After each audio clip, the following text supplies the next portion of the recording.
This is a video to show replacing the binding posts on the Eomac rollers. First thing we do is go through the tools we're going to need. We're going to need 2 Allen keys, 1/8 and a 5/32, 7/16 wrench, and number 2 Phillips driver. First thing to do is to remove the old roller. For that we'll need our 5/32 Allen key and our Phillips driver on the back side.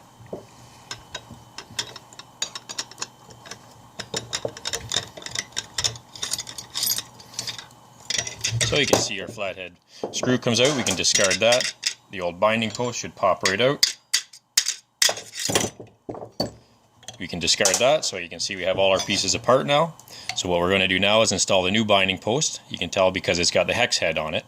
So we use a binding post, 1/4-20 flathead screw, and we have a 1/4-20 set screw for locking the new binding post into position.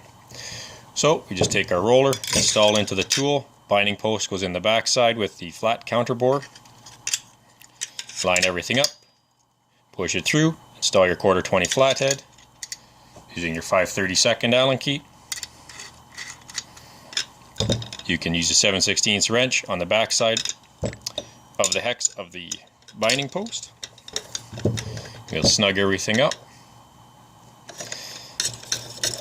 When you snug it up, if it happens to lock the blade into position so that it cannot rotate, you can back off the 1/4-20 flathead, maybe about a 1/4 turn.